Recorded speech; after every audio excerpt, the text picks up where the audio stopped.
शुक्रवार के दिन मां संतोषी का व्रत पूजन किया जाता है।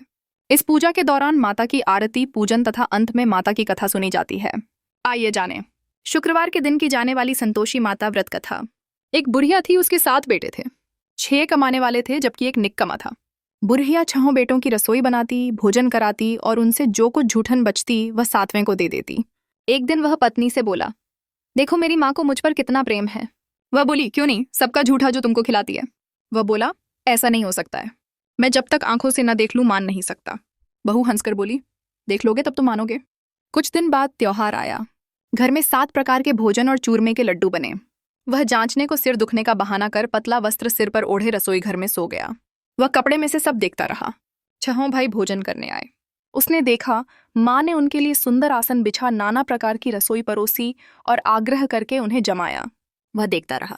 6 भोजन करके उठे, तब माँ ने उनकी झूठी थालियों में से लड्डुओं के टुकड़े उठाकर एक लड्डू बनाया। जूठन साफ कर बुढ़िया माँ ने उसे पुकारा, बेटा 6 भाई भोजन कर गए, अब तू ही बाकी है, उठ, तू कब खाएगा। वह कहने लगा, माँ मुझे भोजन नहीं करना, मैं अब परदेश जा रहा हूँ। माँ ने कहा, कल जाता हो तो आज चला जा। वह बोला, हाँ आज ही जा रहा हूँ। यह कहकर वह घर से निकल गया। 7वें बेटे का परदेश जाना चलते समय पत्नी की याद आ गई। वह गौशाला में कंडे उपले थाप रही थी। वहां जाकर बोला, हम जावे परदेश आवेंगे कुछ काल, तुम रहियो संतोष से धर्म आपनो पाल। वह बोली, जाओ पिया आनंद से हमारो सोच हटाए, राम भरोसे हम रहें, ईश्वर तुम्हें सहाय। 2 निशानी आपन देख धरू में धीर, सुधिमती हमारी बिसारियो रखियो मन गंभीर। वह बोला, मेरे पास तो कुछ नहीं, ये अंगूठी है सो ले और अपनी कुछ निशानी मुझे दे। वह बोली, मेरे पास क्या है, ये गोबर भरा हाथ है। यह कहकर उसकी पीठ पर गोबर के हाथ की थाप मार दी। वह चल दिया। चलते चलते दूर देश पहुंचा। परदेश में नौकरी, वहां एक साहूकार की दुकान थी। वहां जाकर कहने लगा, भाई मुझे नौकरी पर रख लो। साहूकार को जरूरत थी, बोला, रह जा। लड़के ने पूछा, तनख्वाह क्या दोगे। साहूकार ने कहा, काम देखकर दाम मिलेंगे। साहूकार की नौकरी मिली। वह सुबह 7 बजे से 10 बजे तक नौकरी बजाने लगा। कुछ दिनों में दुकान का सारा लेन देन, हिसाब किताब, ग्राहकों को माल बेचना, सारा काम करने लगा। साहूकार के 7-8 नौकर थे, वे सब चक्कर खाने लगे। यह तो बहुत होशियार बन गया। सेठ ने भी काम देखा और 3 महीने में ही उसे आधे मुनाफे का हिस्सेदार बना लिया। वह कुछ वर्ष में ही नामी सेठ बन गया और मालिक सारा कारोबार उस पर छोड़कर चला गया। पति की अनुपस्थिति में सास का अत्याचार, इधर उसकी पत्नी को सास ससुर दुख देने लगे। सारी गृहस्थी का काम करा के उसे लकड़ी लेने जंगल में भेजते। इस बीच घर के आटे से जो भूसी निकलती उसकी रोटी बनाकर रख दी जाती और फूटे नारियल की नारेली में पानी। एक दिन वह लकड़ी लेने जा रही थी। रास्ते में बहुत सी स्त्रियां संतोषी माता का व्रत करती दिखाई दी। संतोषी माता का व्रत, वह वहां खड़ी होकर कथा सुनने लगी और पूछा, बहनों तुम किस देवता का व्रत करती हो और उसके करने से क्या फल मिलता है। यदि तुम इस व्रत का विधान मुझे समझाकर कहोगे तो मैं तुम्हारा बड़ा एहसान मानूंगी। तब उनमें से एक स्त्री बोली, सुनो, यह संतोषी माता का व्रत है। इसके करने से निर्धनता, दरिद्रता का नाश होता है और जो कुछ मन में कामना हो सब संतोषी माता की कृपा से पूरी होती है। तब उसने उससे व्रत की विधि पूछी। संतोषी माता व्रत विधि, वह भक्तिनी स्त्री बोली, 1.25 आने का गुड़ चना लेना, इच्छा हो तो 5.25 आने का लेना या 1.25 रुपए का भी सहूलियत के अनुसार लाना। बिना परेशानी और श्रद्धा व प्रेम से जितना भी बन पड़े सवाया लेना।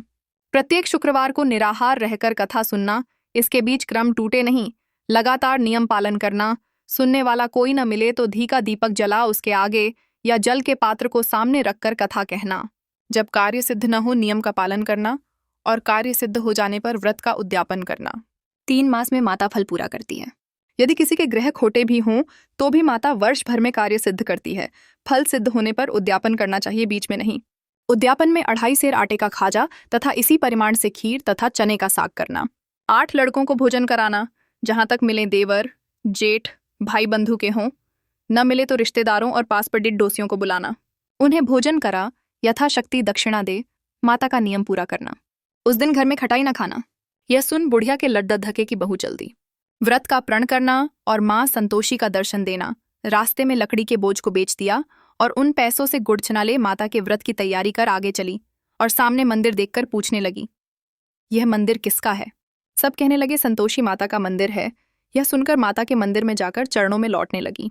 दीन हो विनती करने लगी, माँ मैं निपट अज्ञानी हूँ, व्रत के कुछ भी नियम नहीं जानती, मैं दुखी हूँ। हे माता, जगत जननी मेरा दुख दूर कर, मैं तेरी शरण में हूँ। माता को दया आई। एक शुक्रवार बीता कि दूसरे को उसके पति का पत्र आया और तीसरे शुक्रवार को उसका भेजा हुआ पैसा आ पहुंचा। यह देख जेठ जेठानी मुंह सिकोड़ने लगे। लड़के ताने देने लगे। काकी के पास पत्र आने लगे, रुपया आने लगा। अब तो काकी की खातिर बढ़ेगी। बेचारी सरलता से कहती, भैया कागज आवे रुपया आवे, हम सबके लिए अच्छा है। ऐसा कहकर आंखों में आंसू भरकर संतोषी माता के मंदिर में आ मातेश्वरी के चरणों में गिरकर रोने लगी। माँ, मैंने तुमसे पैसा कब मांगा है? मुझे पैसे से क्या काम है? मुझे तो अपने सुहाग से काम है। मैं तो अपने स्वामी के दर्शन मांगती हूँ। तब माता ने प्रसन्न होकर कहा, जा बेटी, तेरा स्वामी आएगा। यह सुनकर खुशी से बावली होकर घर में जा काम करने लगी। अब संतोषी माँ विचार करने लगी, इस भोली पुत्री को मैंने कह तो दिया कि तेरा पति आएगा, लेकिन कैसे? वह तो इसे स्वप्न में भी याद नहीं करता। उसे याद दिलाने को मुझे ही जाना पड़ेगा। इस तरह माताजी उस बुढ़िया के बेटे के पास जा स्वप्न में प्रकट हो कहने लगी, साहूकार के बेटे, सो रहा है या जागता है? वह कहने लगा, माता सोता भी नहीं जागता भी नहीं हूं, कहो क्या आज्ञा है। माँ कहने लगी, तेरे घर बार कुछ है कि नहीं? वह बोला, मेरे पास सब कुछ है, माँ बाप है, बहू है, क्या कमी है? माँ बोली, भोले पुत्र, तेरी बहू घोर कष्ट उठा रही है, तेरे माँ बाप उसे परेशानी दे रहे हैं, वह तेरे लिए तरस रही है, तू उसकी सुध ले। वह बोला, हाँ माताजी, यह तो मालूम है, परंतु जाऊं तो कैसे? परदेश की बात है, लेन देन का कोई हिसाब नहीं, कोई जाने का रास्ता नहीं आता, कैसे चला जाऊं? माँ कहने लगी, मेरी बात मान, सवेरे नहा धोकर संतोषी माता का नाम ले, घी का दीपक जला, दंडवत कर दुकान पर जा बैठ। देखते देखते सारा लेन देन चुक जाएगा, जमा का माल बिक जाएगा, सांझ होते होते धन का भारी ढेर लग जाएगा। अब बूढ़े की बात मानकर वह नहा धोकर संतोषी माता को दंडवत घी का दीपक जला दुकान पर जा बैठा। थोड़ी देर में देने वाले रुपया लाने लगे, लेने वाले हिसाब लेने लगे। कोठे में भरे सामान के खरीदार नकद दाम दे सौदा करने लगे। शाम तक धन का भारी ढेर लग गया। मन में माता का नाम ले चमत्कार देख प्रसन्न हो घर ले जाने के वास्ते गहना, कपड़ा सामान खरीदने लगा। यहाँ काम से निपट तुरंत घर को रवाना हुआ। उधर उसकी पत्नी जंगल में लकड़ी लेने जाती है। लौटते वक्त माताजी के मंदिर में विश्राम करती। वह तो उसके प्रतिदिन रुकने का जो स्थान ठहरा, धूल उड़ती देख वह माता से पूछती है, हे माता, यह धूल कैसे उड़ रही है? माता कहती हैं, हे पुत्री, तेरा पति आ रहा है। अब तू ऐसा कर, लकडधियों के 3 बोझ बना ले, एक नदी के किनारे रख और दूसरा मेरे मंदिर पर वदे शीशे के, तीसरा अपने सिर पर। तेरे पति को लकडधियों का गट्ठर देख मोह पैदा होगा। वह यहाँ रुकेगा, नाश्ता पानी खाकर माँ से मिलने जाएगा। तब तू लकडधियों का बोझ उठाकर जाना और चौक में गट्ठर डालकर जोर से आवाज लगाना, लो सासू जी, लकड़ियों का गट्ठर लो, भूसी की रोटी दो, नारियल के खेपड़े में पानी दो, आज मेहमान कौन आया है। माताजी से बहुत अच्छा कहकर वह प्रसन्न मन से लकडधियों के 3 गट्ठर बनाई, एक नदी के किनारे पर और एक माताजी के मंदिर पर रखा। इतने में मुसाफिर आ पहुंचा। सूखी लकड़ी देख उसकी इच्छा उत्पन्न हुई कि हम यहीं पर विश्राम करें और भोजन बनाकर खा पीकर गांव जाएं। इसी तरह रुककर भोजन बना, विश्राम करके गांव को गया। सबसे प्रेम से मिला। उसी समय सिर पर लकड़ी का गट्ठर लिए वह उतावली सी आती है।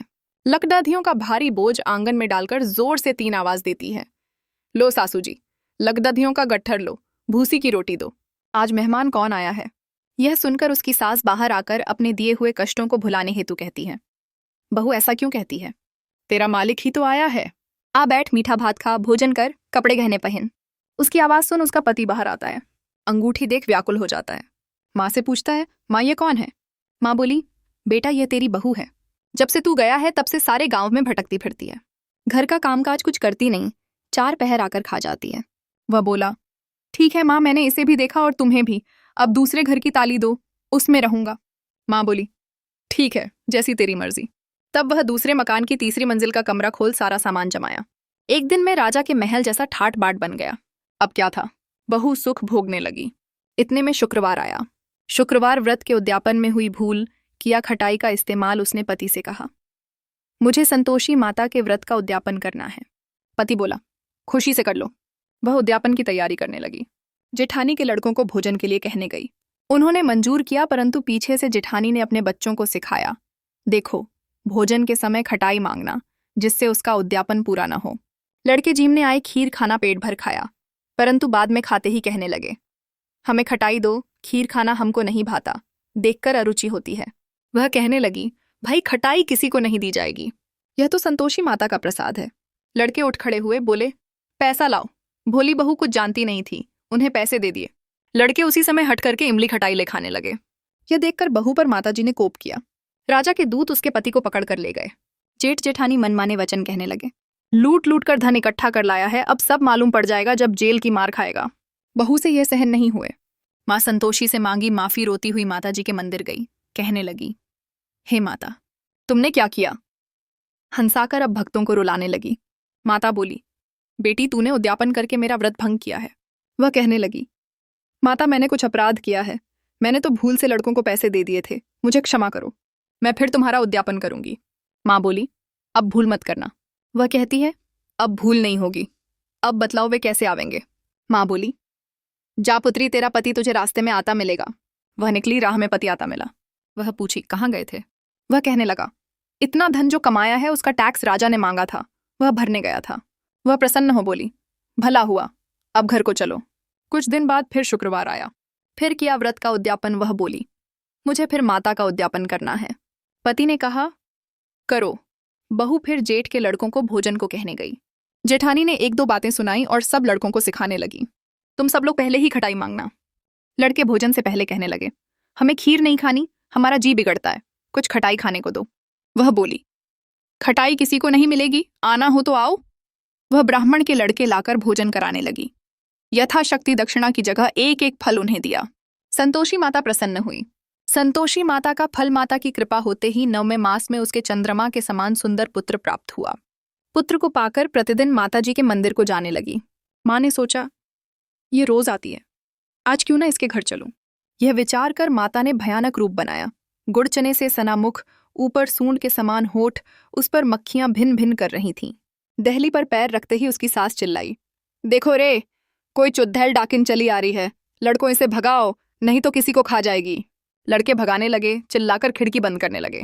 बहू रोशनदान में से देख रही थी। प्रसन्नता से पगली बन चिल्लाने लगी, आज मेरी माताजी मेरे घर आई है। वह बच्चे को दूध पीने से हटाती है। इतने में सास का क्रोध फट पड़ा। वह बोली, क्या उतावली हुई है? बच्चे को पटक दिया। इतने में माँ के प्रताप से लड़के ही लड़के नजर आने लगे। वह बोली, माँ, मैं जिसका व्रत करती हूँ यह संतोषी माता है। सबने माताजी के चरण पकड़ लिए और विनती कर कहने लगे, हे माता, हम मूर्ख हैं, अज्ञानी हैं, तुम्हारे व्रत की विधि हम नहीं जानते। व्रत भंग कर हमने बड़ा अपराध किया है। जगमाता, आप हमारा अपराध क्षमा करो। इस प्रकार माता प्रसन्न हुई। बहू को प्रसन्न हो जैसा फल दिया वैसा माता सबको दे। जो पढ़े उसका मनोरथ पूर्ण हो। बोलो संतोषी माता की जय।